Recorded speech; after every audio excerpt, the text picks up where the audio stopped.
شروع اللہ کے نام سے جو بڑا مہربان نہایت رحم والا ہے۔ سچ مچ ہونے والی، وہ سچ مچ ہونے والی کیا ہے؟ اور تم کو کیا معلوم ہے کہ وہ سچ مچ ہونے والی کیا ہے؟ وہی کھڑکھڑانے والی جس کو سمود اور عاد دونوں نے جھٹلایا، سو سمود تو کڑک سے ہلاک کر دیے گئے، رہے عاد ان کا نہایت تیز آندھی سے ستیہ ناش کر دیا گیا۔ خدا نے اس کو 7 رات اور 8 دن ان پر چلائے رکھا، تو اے مخاطب تو لوگوں کو اس میں اس طرح ڈھے اور مرے پڑے دیکھے جیسے کھجوروں کے کھوکھلے تنے۔ بھلا تو ان میں سے کسی کو بھی باقی دیکھتا ہے؟ اور فرعون اور جو لوگ اس سے پہلے تھے اور وہ جو الٹی بستیوں میں رہتے تھے سب گناہ کے کام کرتے تھے۔ انہوں نے اپنے پروردگار کے پیغمبر کی نافرمانی کی تو خدا نے بھی ان کو بڑا سخت پکڑا۔ جب پانی طغیانی پر آیا تو ہم نے تم لوگوں کو کشتی میں سوار کر لیا تاکہ اس کو تمہارے لیے یادگار بنائیں اور یاد رکھنے والے کان اسے یاد رکھیں۔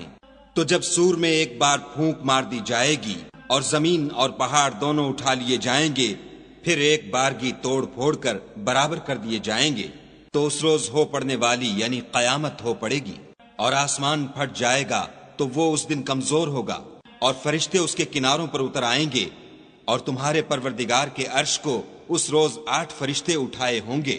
اس روز تم سب لوگوں کے سامنے پیش کیے جاؤ گے اور تمہاری کوئی پوشیدہ بات چھپی نہ رہے گی۔ تو جس کا اعمال نامہ اس کے داہنے ہاتھ میں دیا جائے گا وہ دوسروں سے کہے گا کہ لیجئے میرا نامہ اعمال پڑھیے، مجھے یقین تھا کہ مجھ کو میرا حساب کتاب ضرور ملے گا۔ پس وہ شخص من مانے عیش میں ہوگا، یعنی اونچے اونچے محلوں کے باغ میں جن کے میوے جھکے ہوئے ہوں گے۔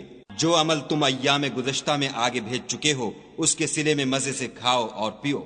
اور جس کا نامہ اعمال اس کے بائیں ہاتھ میں دیا جائے گا وہ کہے گا اے کاش مجھ کو میرا اعمال نامہ نہ دیا جاتا اور مجھے معلوم نہ ہوتا کہ میرا حساب کیا ہے۔ اے کاش موت ابد الآباد کے لیے میرا کام تمام کر چکی ہوتی، آج میرا مال میرے کچھ بھی کام نہ آیا، ہائے میری سلطنت خاک میں مل گئی۔ حکم ہوگا کہ اسے پکڑ لو اور طوق پہنا دو، پھر دوزخ کی آگ میں جھونک دو، پھر زنجیر سے جس کی ناپ 70 گز ہے جکڑ دو۔ یہ نہ تو خدائے جل شانہ پر ایمان لاتا تھا اور نہ فقیر کے کھانا کھلانے پر آمادہ کرتا تھا، سو آج اس کا بھی یہاں کوئی دوست دار نہیں، اور نہ پیپ کے سوا اس کے لیے کھانا ہے، جس کو گناہ گاروں کے سوا کوئی نہیں کھائے گا۔ تو ہم کو ان چیزوں کی قسم جو تم کو نظر آتی ہیں اور ان کی جو نظر نہیں آتی کہ یہ قرآن فرشتہ عالی مقام کی زبان کا پیغام ہے، اور یہ کسی شاعر کا کلام نہیں مگر تم لوگ بہت ہی کم ایمان لاتے ہو، اور نہ کسی کاہن کے مزخرفات ہیں لیکن تم لوگ بہت ہی کم فکر کرتے ہو۔